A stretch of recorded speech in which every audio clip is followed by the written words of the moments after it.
Sebagai ahli parlimen untuk kali pertama ni kan, memang kita ni lah, saya sendiri akan cuba membuat persiapan yang terbaik lah untuk sidang yang pertama ini.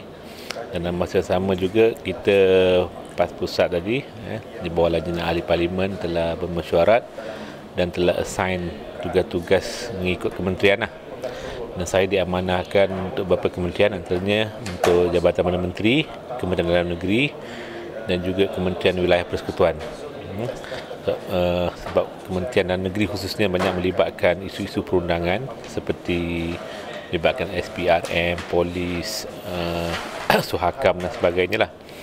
Jadi saya akan untuk Kementerian Dalam Negeri itu saya akan bersama dengan Ahli Parlimen Kota Raja Dr. Maria.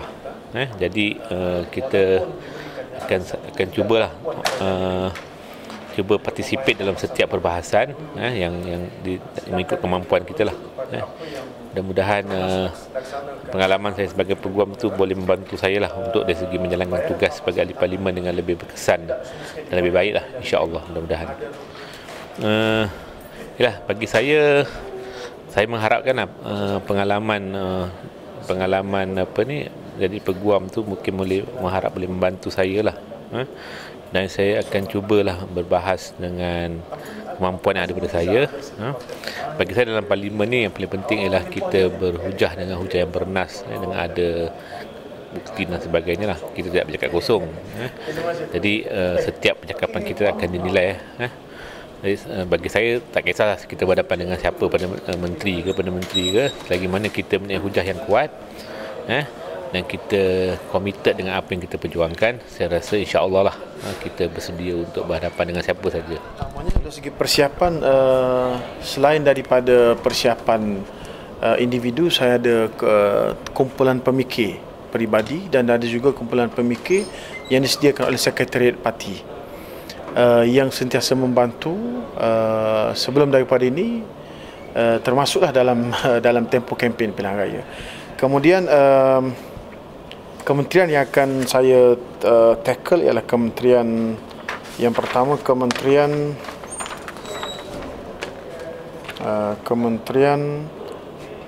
Pembangunan Wanita, Keluarga dan Masyarakat yang bersama dengan MP Rantau Panjang, Kak Allah, Ketua Muslimat, yang saya akan sentuh tentang kekeluargaan, kemasyarakatan, kebajikan, bahagian kewanitaan itu barangkali kepada Yang Berhormat Rantau Panjang.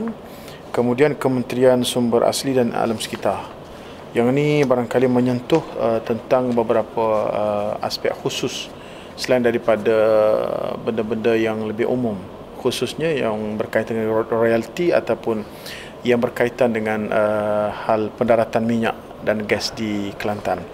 Kemudian kementerian yang lain, Kementerian Pengangkutan juga akan diamanahkan kepada saya bersama dengan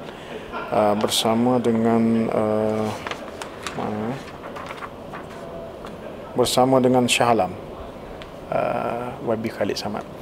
Secara dasarnya itulah yang diputuskan oleh Sekretariat untuk setiap MP daripada PAS ini membuat persiapan dan homework yang disasarkan pada kali ini supaya perbahasan di parlimen itu lebih berkualiti daripada semua MP-MP PAS ini.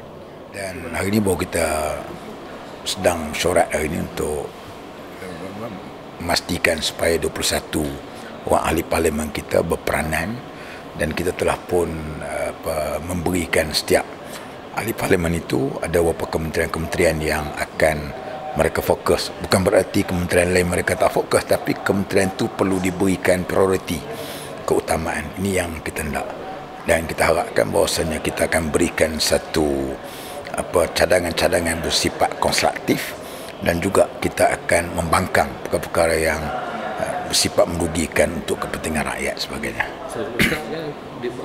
Ditugaskan untuk di satunya adalah Kementerian Pertahanan, diamanahkan saya Kementerian Koperasi, satu Kementerian Pengajian Tinggi. So apa deklarasi pengalaman kita nak bawa untuk memastikan kata kementerian yang boleh kita dan tak ada penyelewengan apa semua? Di segi itu mungkin kita akan tengok satu berkenaan dengan hal-hal semasa yang current dan juga akan datang yang berlaku terhadap kementerian, dan yang keduanya mungkin yang ada history sejarah-sejarah yang lampau yang perlu kita berikan pandangan-pandangan dalam bahasan itu nanti. Alhamdulillah, secara asasnya kita wujudkan jawatan khas Parlimen untuk mengemukakan soalan khas dengan pembangunan Dungun secara khusus, dan hari ini kita mendapat taklimat, jadi insya-Allah lebih mudah untuk kita buat persediaan bagi perbahasan ucapan sidang pertama.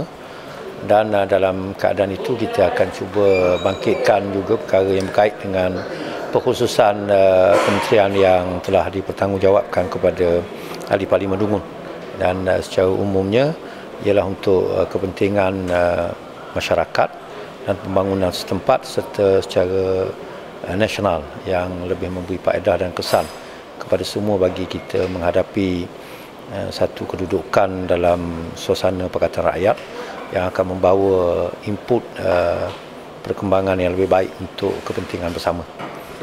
Lebih jaga kementerian apa ni?